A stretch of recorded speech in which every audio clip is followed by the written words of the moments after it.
আপুনি যে শিৱসাগৰত জন্ম পালে তাতো এটা কাৰণ আছে, আমি যে লখিমপুৰত জন্ম পালোঁ তাতো এটা কাৰণ আছে। অৰ্থাৎ আপোনাৰ মোৰ জীৱনৰ প্ৰতিটো খোজ কাটল জন্ম মৃত্যু প্ৰতিটোতে এটা কাৰণ লুকাই আছে। কাৰণ নোহোৱাকৈ কাৰ্য কেতিয়াও সিদ্ধি নহয়। এতিয়া ভগৱান কৃষ্ণক কোনে নমানিলে? প্ৰিন্সি আৰু সুতপা। প্ৰিন্সি আৰু সুতপা নামে এহাল ৰজা-ৰাণী আছিলে। আৰু সেই ৰজা-ৰাণী হালে যেতিয়া বিয়া পাতিলে, দুইটাই গৃহস্থী ধৰ্ম আৰম্ভ কৰিলে, তেতিয়া ব্ৰজাপিতা ব্ৰহ্মাই ক'লে, হে প্ৰিন্সি আৰু সুতপা, তোমালোকে বিবাহ কাৰ্য সম্পন্ন কৰিলা, এতিয়া দুয়ো স্বামী আৰু ভাৰ্যা হলা, গতিকে এতিয়া তোমালোকে সন্তান জন্ম দিয়াগৈ। কেলে? বিবাহৰ মূল উদ্দেশ্যটো হ'ল সন্তান। এতিয়া বহুতে সন্তান নালাগে কৰে, কেতিয়াও নাপায় তেনেকৈ ক'বলৈ। বহুতে সন্তান নালাগে কয়, নালাগে বুলি ক'লে আপুনি নাপায়। অৰ্থাৎ প্ৰভুৱে আপোনাক মোক সংযম দিছে, আপোনাক মোক নিয়ন্ত্ৰণ দিছে। আমি ইন্দ্ৰিয় নিয়ন্ত্ৰণ, আমি কাম নিয়ন্ত্ৰণ কৰিব পাৰোঁ, কিন্তু নালাগে কৰিব নাপায়। এই কথাটো আমাক বুজাইছে ভাগৱতে। প্ৰকৃতিক বাধা নিদিব। আপোনাৰ মাজেৰে অহা সন্তানটোৱে এটা উদ্দেশ্য লৈ আহিছে। সি জীৱনৰ এটা মহৎ উদ্দেশ্য, সি এটা ভগৱানৰ আশীৰ্বাদ লৈ আহিছে, সি কিবা এটা কৰিবৰ কাৰণে আহিছে, সেইটো ঈশ্বৰৰ মাজেৰে আহিছে, ঈশ্বৰে পঠিয়াইছে। কিন্তু আপুনি যেতিয়া নালাগে বুলি ক'ব, আপুনি যেতিয়া বাধা দিব, আপুনি অভিশপ্ত হৈ যাব, আৰু এদিন আপুনি সন্তানৰ কাৰণে কান্দিব লাগিব। সেইকাৰণে আমাক বস্তুটো বুজাইছে কি, ঈশ্বৰৰ ৰাজ্যখনৰ ঈশ্বৰৰ নিয়মবোৰ আপুনি মই বাধা দিব নোৱাৰোঁ। ঈশ্বৰৰ নিয়মবোৰ আপুনি মই সুন্দৰ কৰক, এয়াই ধৰ্ম মানৱ জীৱনৰ। কোনোবাই ভাগৱত পাতিছে, আমি আগবঢ়াই দিব লাগিব। ভাল কাম কৰিছা ভাই, ভাল কাম কৰিছা, তোমালোকে যে পাতিব পাৰিছা বহুত ভাল কাম দেই, তোমালোকে বহুত ভাল কাম কৰিছা, এইবিলাক পাতি লাভ নাই, আৰু তোমালোকে এইবিলাক পাতি একো লাভ নাই, আজিকালি এইবিলাক পাতি ইমান কষ্ট, ইমান সময় নাই, মানুহে এইটো বাধা দিব নাপায়। কোনোবা এজন গাঁৱৰ ল'ৰা ওলাইছে, বোপাই তই বহুত ভাল কাম কৰিছ, আগবাঢ়ি যা। এই তোৰ কত দুখীয়া ল'ৰা ছোৱালী আজিকালি ACS হৈছে, IPS হৈছে, গতিকে তই পাৰিবি, তোৰ মই ভাগ্যত দেখিছোঁ, তোৰ পুৰুষাৰ্থ দেখিছোঁ, তই পাৰিবি, তই আগবাঢ়ি যা। অৰ্থাৎ আমাৰ প্ৰকৃতিক আগবঢ়াই নিব লাগে, প্ৰকৃতিক কেতিয়াও বাধা দিব নালাগে। এতিয়া সেই প্ৰিন্সি আৰু সুতপাই যেতিয়া ব্ৰহ্মাই ক'লে যে তোমালোকে সন্তান জন্ম দিয়াগৈ, গৃহলৈ যোৱা, তেতিয়া প্ৰিন্সি সুতপাই গৃহলৈ নগ'ল। কথাটো মন দিব।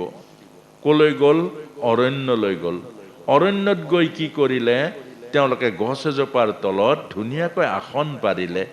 আসন পাৰি সৰস্বতী নদীত স্নান কৰিলে। স্নান কৰি দুয়ো আসনত বহিলে, আৰু বহি সেই দ্বাদশ অক্ষৰী মহামন্ত্ৰ জপ আৰম্ভ কৰিলে। ওম নমো ভগৱতে বাসুদেৱায়, ওম নমো ভগৱতে বাসুদেৱায়, ওম নমো ভগৱতে বাসুদেৱায়। এনেকৈ এই দ্বাদশ অক্ষৰী মহামন্ত্ৰ জপ কৰোঁতে হৃদয় আকাশ নিৰ্মল হ'ল। অৰ্থাৎ হৃদয় আকাশৰ পৰা কাম দূৰ হ'ল, ক্ৰোধ দূৰ হ'ল, লোভ দূৰ হ'ল, মোহ দূৰ হ'ল, আৰু গোটেইবোৰ যেতিয়া দূৰ হৈ গ'ল, হৃদয় আকাশ নিৰ্মল হৈ গ'ল, তেতিয়া সেই হৃদয় মহাকাশত আৱিৰ্ভাৱ হ'ল ভগৱন্ত পৰম পুৰুষ। আৰু ভগৱন্ত পৰম পুৰুষ যেতিয়া আৱিৰ্ভাৱ হৈ গ'ল, তেতিয়া আকাশবাণী হ'ল। আকাশবাণী মানে হৃদয়বাণী। হে প্ৰিন্সি আৰু সুতপা, নতুনকৈ বিবাহ পাতি সংসাৰৰ সুখ আৰু ভোগ বাদ দি কি কাৰণত ইমান কঠোৰ তপস্যা কৰিছা এই অৰণ্যৰ মাজত? তে প্ৰিন্সি আৰু সুতপাই উত্তৰ দিছিলে, হে সচ্চিদানন্দ পৰম পুৰুষ ভগৱান প্ৰভু, আমি জানো এই সমস্ত মানৱ জাতি জীৱ জগত তোমাৰ অংশ, কিন্তু প্ৰভু তোমাক পাহৰি, তোমাক পিঠি দি, তোমাৰ বিমুখ হৈ অকল ভোগ আৰু বাসনাৰ কাৰণে মানুহ ঢপলিয়াইছে মৰিবলৈ যোৱা ৰাস্তাৰে, এই মৰ জগতৰ মাজেৰে। যি ভোগত মানুহৰ দুখ আছে, যি ভোগে মানুহক নৰক ভোগ কৰায়, সেই ভোগৰ পাছে দৌৰিছে তোমাক পাহৰি, তোমাক পিঠি দি। আৰু এই বিপদগামী জীৱসকলক ঘূৰাই আনিবৰ কাৰণে প্ৰভু কাৰো সাধ্য নাই, কাৰো শক্তি নাই। আমি জানো একমাত্ৰ তুমি উপায়। হে প্ৰভু, এই বিপদগামী জীৱসকলক ঘূৰাই আনিবৰ কাৰণে, ঈশ্বৰমুখী কৰিবৰ কাৰণে, আত্মমুখী কৰিবৰ কাৰণে আমি আশা কৰিছোঁ, কামনা কৰিছোঁ তোমাক পুত্ৰ ৰূপে পাবলৈ। তাৎপৰ্যটো কেনেকুৱা? পুত্ৰ মানুহে কামনা কৰে নিজৰ কাৰণে, বংশ ৰাখিবৰ কাৰণে, পিণ্ড দিবৰ কাৰণে, বুঢ়া হ'লে চাবৰ কাৰণে, এয়া সংসাৰৰ নিয়ম। কিন্তু জীৱৰ কল্যাণৰ কাৰণে, আনৰ মংগলৰ কাৰণে, জীৱক উদ্ধাৰৰ কাৰণে, এই সমস্ত জীৱক ঈশ্বৰ ভক্তিৰ মাজলৈ আনিবৰ কাৰণে, পৰৰ কাৰণে পুত্ৰ কামনা কেতিয়াও নকৰে। আৰু তোমালোকে যে কৰিছা এয়া মহাভাগৱত তথাস্তু। অৰ্থাৎ এয়াই মহাভাগৱত। যি মানুহে আনৰ চিন্তা কৰে, যি মানুহে প্ৰতিদিন ৰাতিপুৱা আনৰ চিন্তা কৰে, হে প্ৰভু সকলোৰে কল্যাণ কৰা, হে প্ৰভু কাৰো দুখ নিদিবা, হে প্ৰভু সকলোৰে মংগল কৰা, কাৰো জীৱনত হতাশ নিদিবা, হে কৰুণাময় ভগৱন্ত তুমি সকলোৰে কৃপা কৰা, এইজন মহাভাগৱত। হে প্ৰভু মোৰ ল'ৰা ছোৱালীকেইটা ভালে ৰাখা, হে প্ৰভু মোৰ ঘৰখন ভালে ৰাখা, হে প্ৰভু মোৰ ল'ৰাটোক চাকৰি দিয়া, এইটো মহাভাগৱত নহয়, এইটো আত্মকেন্দ্ৰিকতা। যি জগতৰ চিন্তা কৰে, যি সমাজৰ চিন্তা কৰে, যি পৰৰ চিন্তা কৰে, এয়াই ভাগৱত ধৰ্ম। বৰ ডাঙৰ কথা আকৌ। আৰু সেইকাৰণে মহাবিষ্ণুৱে ক'লে তোমালোক মহাভাগৱত, এয়া মহাভাগৱতৰ ভাৱনা। মই স্বীকাৰ কৰিছোঁ, 3টা জন্মত তোমাৰ ঘৰত অৱতাৰ হ'ম। মোৰ জন্ম আৰু মৃত্যু নাই। মই মায়াক আশ্ৰয় কৰি জন্ম লওঁ আৰু সংসাৰলৈ আহোঁ। গতিকে হে মা, হে পিতা, যোৱা, মই 3টা জন্মত তোমাৰ গৃহত হ'ম অৱতাৰ। প্ৰথম জন্ম হৈছিলে প্ৰিন্সী গৰ্ভা, নিচিনিলে। দ্বিতীয় জন্ম হ'ল বামন ভগৱান।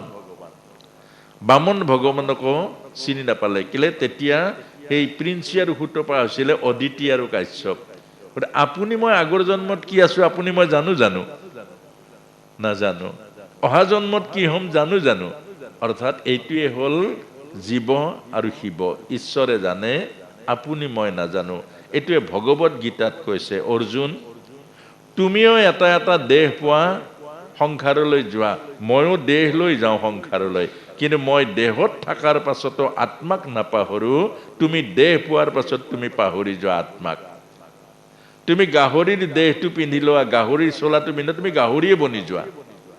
কিন্তু মই গাহৰি বনিলেও গাহৰি নবনো, কেলে গাহৰিও দিব্য যজ্ঞ বৰাহ ৰূপে মই অৱতাৰ হওঁ। মই আত্মাক নাপাহৰো, তুমি আত্মাক পাহৰি যোৱা। এইটোৱে তোমাৰ আৰু মোৰ পাৰ্থক্য। এতিয়া সেই প্ৰিন্সী সুতপাৰ দ্বিতীয় জন্ম আছিলে বামন, তৃতীয় জন্ম হ'ল কৃষ্ণ। কংসৰ কাৰাগাৰত প্ৰভু ভগৱন্তই জন্ম পালে। আৰু বসুদেৱ আৰু দৈৱকী সেই জন্মত হৈছিলে প্ৰিন্সী সুতপা। এই 3টা জন্ম, অৰ্থাৎ ভগৱান কৃষ্ণ আহিলে 3টা লীলাৰ মাজেৰে, আৰু প্ৰিন্সী সুতপাও 3টা জন্ম পালে। আৰু সেই ভগৱান কৃষ্ণই আহিছে কেলে? ধৰ্মক স্থাপন কৰি অধৰ্মক নাশ কৰিবৰ কাৰণে। এইটোৱে ভগৱত গীতাত ভগৱানে কৈছে, যদা যদা হি ধৰ্মস্য গ্লানিৰ্ভৱতি ভাৰত অভ্যুত্থানম অধৰ্মস্য তদাত্মানম সৃজাম্যহম পৰিত্ৰাণায় সাধুনাং বিনাশায় দুষ্কৃতম ধৰ্ম সংস্থাপনাৰ্থায় সম্ভবামি যুগে যুগে। ভগৱানৰ মূল উদ্দেশ্যটো হ'ল ধৰ্মক স্থাপন কৰি আৰু সাধু সন্তসকলক কৃপা কৰা, আৰু সেই সাধু সন্তসকলক কৃপা কৰা। এতিয়া ধৰ্ম আৰু অধৰ্ম মানে কি বাৰু? অধৰ্ম মানে পাপ, ধৰ্ম মানে পুণ্য। আৰু সেই পাপ পুণ্য ধৰ্মৰ বিচাৰটো আমাক দেখুৱাইছে যে এটা ষাঁড় গৰু সেয়া হ'ল ধৰ্ম হ'ল ষাঁড় গৰু আৰু পৃথিৱী হ'ল গাই গৰু। এতিয়া এই পৃথিৱীয়ে গাই গৰু ৰূপ লৈ, ধৰ্মই ষাঁড় গৰু ৰূপ লৈ, ধৰ্মই লেঙেৰাই লেকুচাই আহিছে। তিনিখন ভৰি ভগা, এখন মাত্ৰ লেকুচাই আহিছে।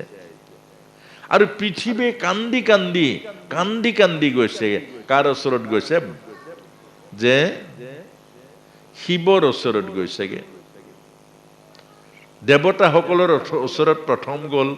দেৱতাসকলে লৈ গ'ল শিৱৰ ওচৰৰ পৰা ব্ৰহ্মাৰ ওচৰত লৈ গ'ল। কেলে লৈ গ'ল? তেতিয়া পৃথিৱীয়ে কৈছে মোৰ দুখটো খণ্ডন কৰা, মই পৃথিৱীৰ বোজা বহিব নোৱাৰো, মই ভাৰ বব নোৱাৰো, মই আৰু সহ্য কৰিব নোৱাৰো, মোক এটা উপায় দিয়া। আৰু এই উপায়টো দিবৰ কাৰণে আৰু ধৰ্মই কৈছে যে মোৰ তিনিখন ভৰি ইতিমধ্যে ভাঙিলে, সত্য শৌচ তপ ক্ষমা।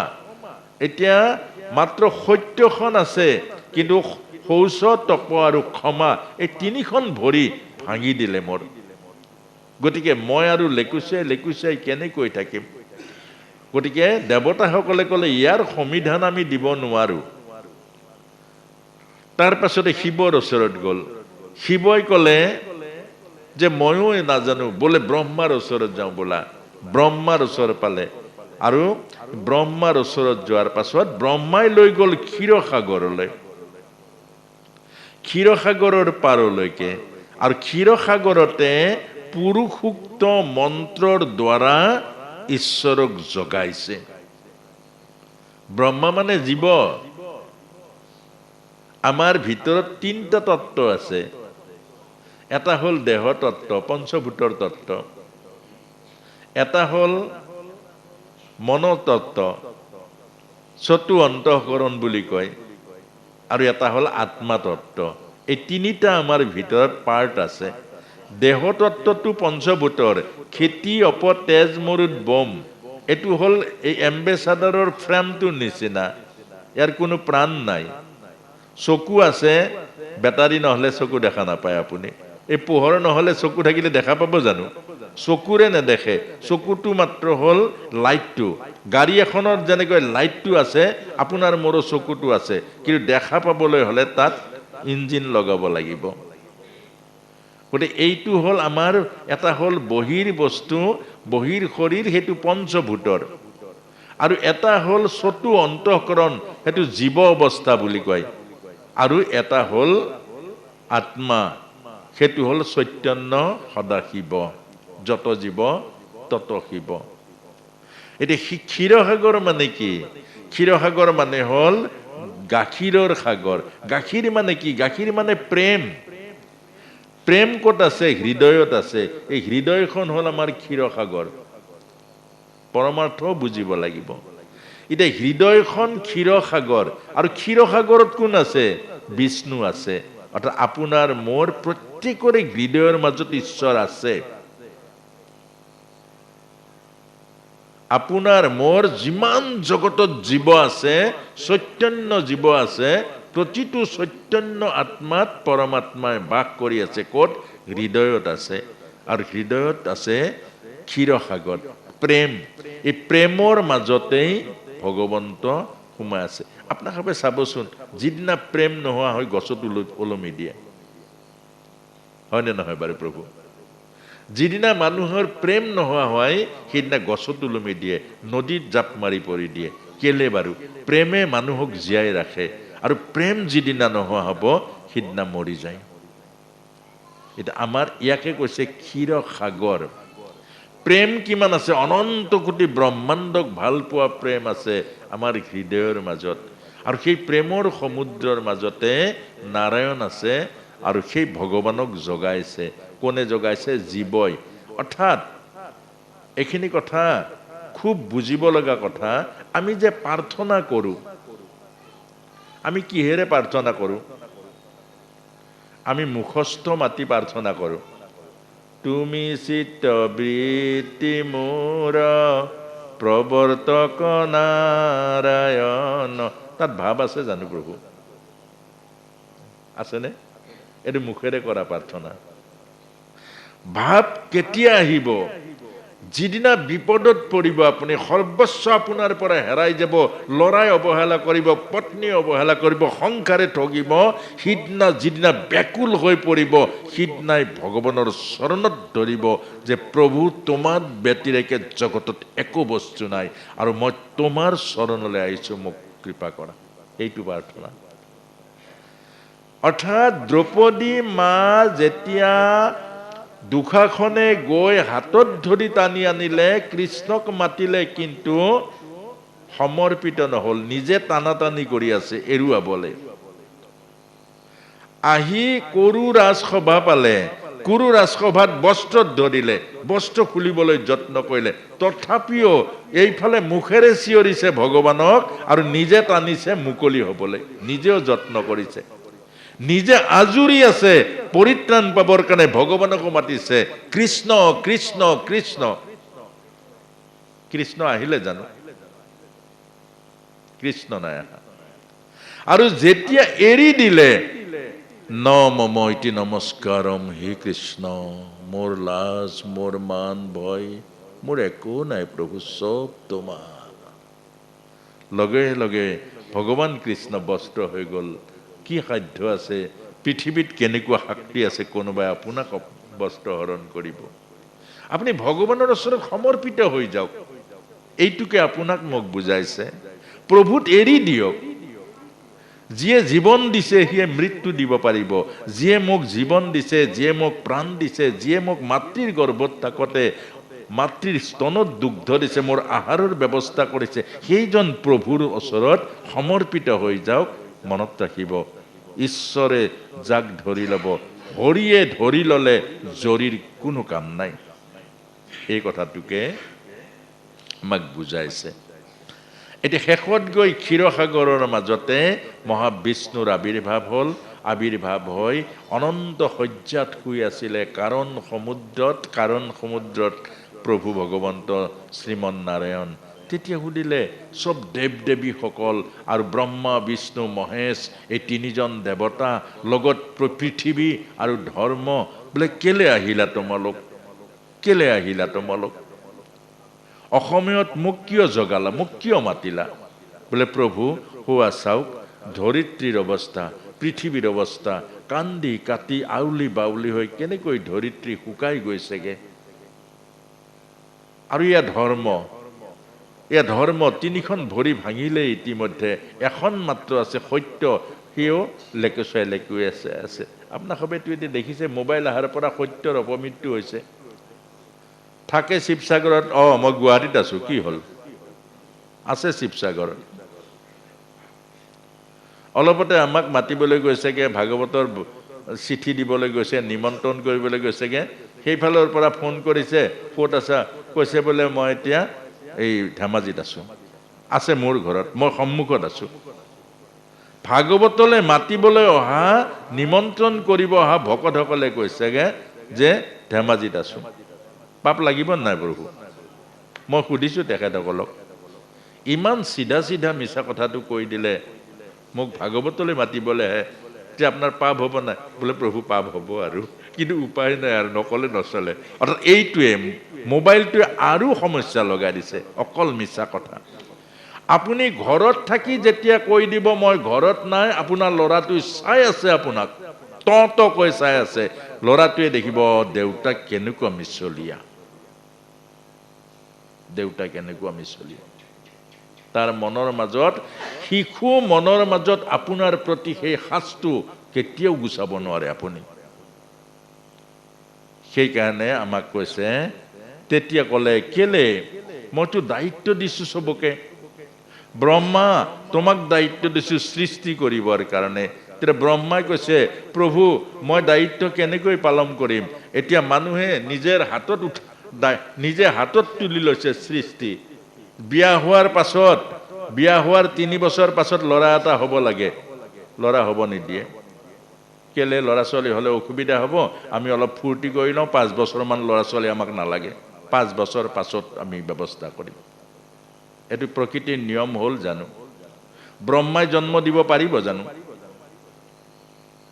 আপোনাৰ ল'ৰা ছোৱালী 3টা হ'ব লাগে, আপুনি বন্ধ কৰি দিছে, এটাই, আৰু নালাগে, আৰু নালাগে, আৰু নালাগে। তে ব্ৰহ্মাই জন্ম কেনেকৈ দিব কওক? ব্ৰহ্মাই সেইটো কৈছে যে মানুহে পদে পদে সৃষ্টি হাতত তুলি লৈছে।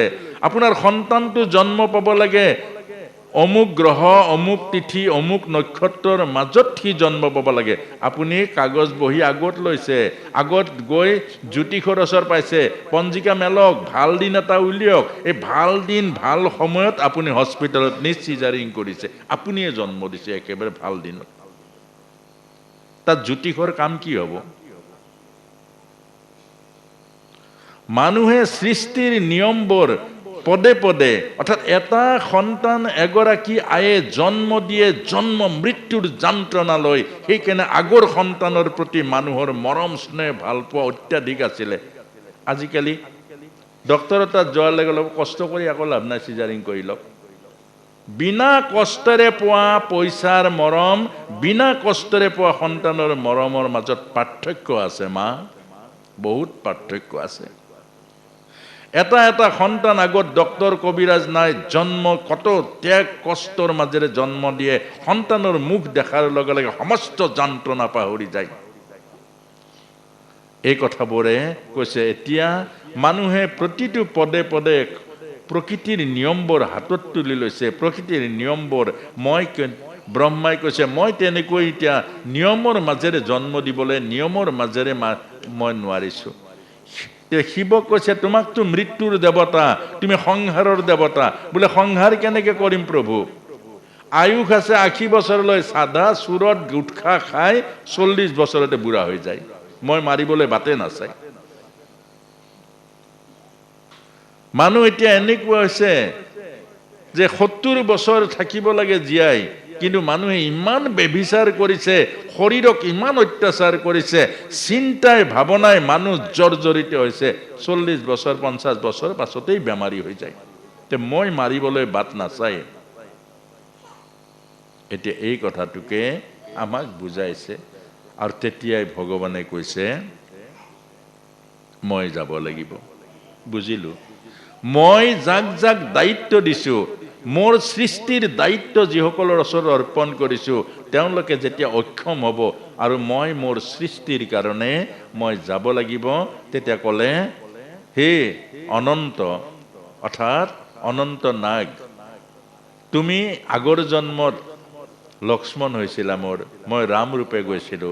আৰু তুমি তেতিয়া মোক কৈছিলা যে মই আৰু তোমাৰ সৰু হৈ কেতিয়াও নাযাওঁ। কেলে? তুমি যোৱাবাৰ দায়িত্ব আৰু কৰ্তব্য পালনতে বহুত কষ্ট পালা, আৰু সেইকাৰণে মোক কৈছিলা তোমাৰ সৰু হৈ আৰু পৃথিৱীলৈ মই কেতিয়াও নাযাওঁ, গতিকে এইবাৰ তুমি মোৰ জ্যেষ্ঠ হৈ যাবা।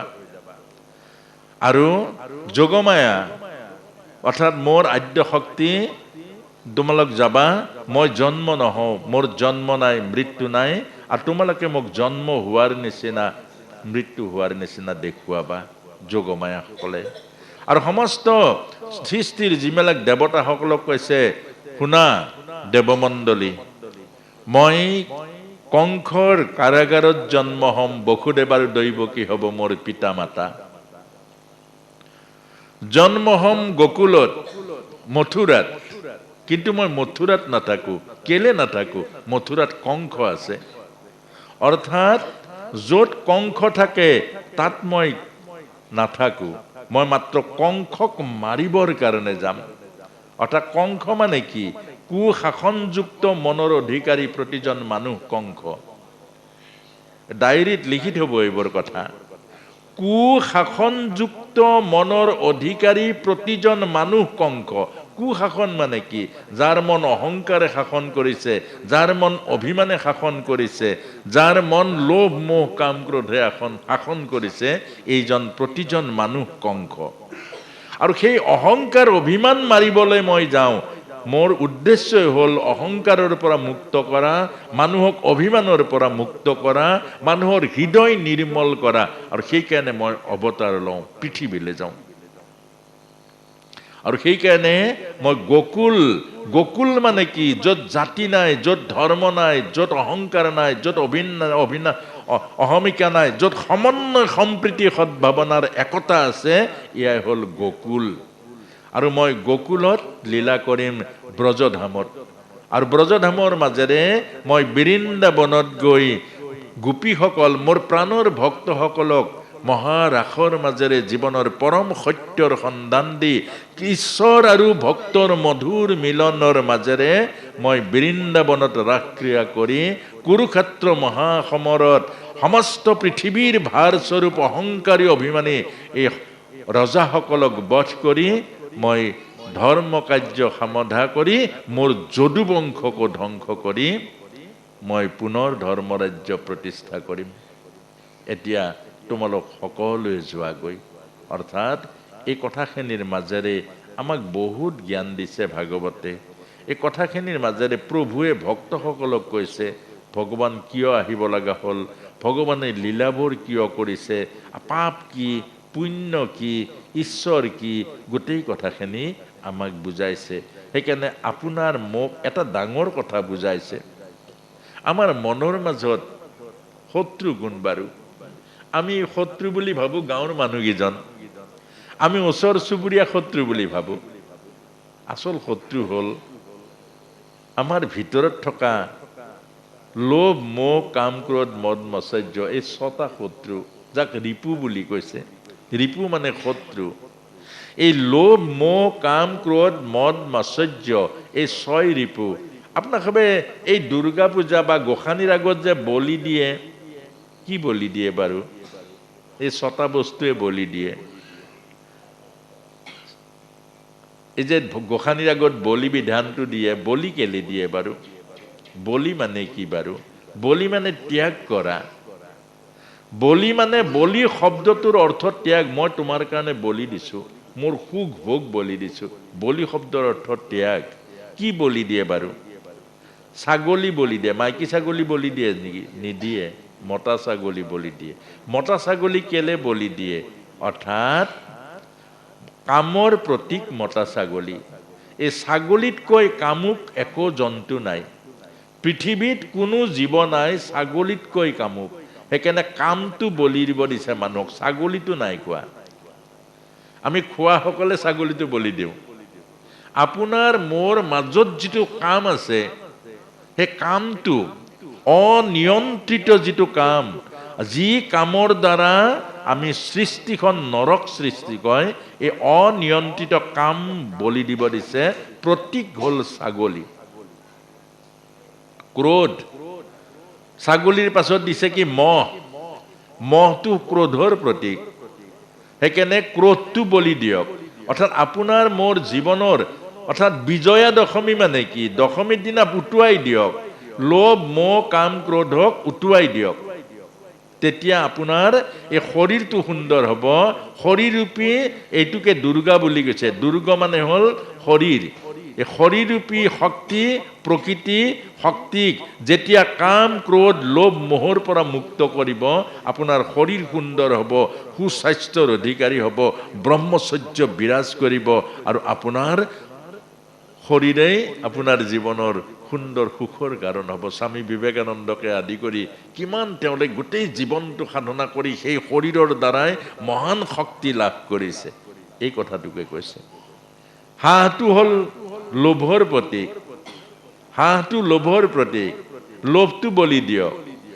পাৰ চৰাইটো মোহৰ প্ৰতীক, মোহটো বলি দিয়ক। কোমোৰা আৰু কুঁহিয়াৰ, এই দুটা মদ মাৎসৰ্য, এই 6 ৰিপুক বলি দিব দিছে। এই 6 ৰিপুক যিদিনা ত্যাগ কৰিব, সেইদিনাহে আপোনাৰ জীৱনৰ শান্তি হ'ব, জীৱনৰ সুখ হ'ব। আৰু বেদৰ প্ৰথম ধৰ্মটোৱে হ'ল শৰীৰম অদ্য খলু ধৰ্ম সাধনম। শৰীৰ ৰক্ষা কৰাটো মানুহৰ প্ৰথম ধৰ্ম। যি শৰীৰক অত্যাচাৰ কৰে তেওঁৰ আৰু কোনো ধৰ্ম নাই। শৰীৰতকৈ মহাসম্পদ আৰু একো নাই। আপোনালোকে চাব, শৰীৰতকৈ মহান সম্পদ, য'ত নেকি বিবেক আছে, য'ত নেকি বুদ্ধি আছে, য'ত কিডনী আছে, য'ত হৃদয়ৰূপী, আমাৰ হৃদয়ৰূপী এইখন প্ৰেমৰ সমুদ্ৰ আছে, আমাৰ কলিজা আছে, আমাৰ মৰম স্নেহ ভাল পোৱা প্ৰেম আৰু সকলোতকৈ স্বৰ্গীয় হাঁহিবোৰ আছে। এই শৰীৰটো কিমান মূল্যৱান। আমি শৰীৰটোকে চিনি নাপাওঁ। আমি কাগজৰ নোটকেইখন চিনি পাওঁ, আমি সংসাৰৰ বস্তুবোৰ চিনি পাওঁ, সংসাৰৰ মূল্যবোৰ জানো, ঘৰৰ মূল্য জানো, টাইলছৰ মূল্য জানো, মাৰ্বল পাথৰৰ মূল্য জানো, বেংক বেলেঞ্চ জানো, কিন্তু জীৱন বেলেঞ্চ নাজানো। এই কথাটোকে আমাক বুজাইছে শৰীৰটো ৰক্ষা কৰাটো মানুহৰ প্ৰথম ধৰ্ম। সেইকাৰণে বেয়া বস্তু কেতিয়াও নাখাব। যি মানুহে নিজক মাৰে তেওঁতকৈ অজ্ঞানী কোন থাকিব পাৰে?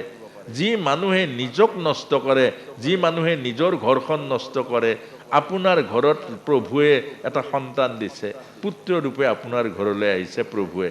সেই ল'ৰাটোৰ আগত আপুনি যদি ধপাত খায়, সেই ল'ৰাটোৰ আগত যদি আপুনি গুটখা খায়, সেই ল'ৰাটোৰ আগত যদি আপুনি বেয়া বস্তু খায়, এদিন সেই ল'ৰাটোক আপুনি ক'ব পাৰিব জানো যে বোপাই এইটো বেয়া বস্তু নাখাবি?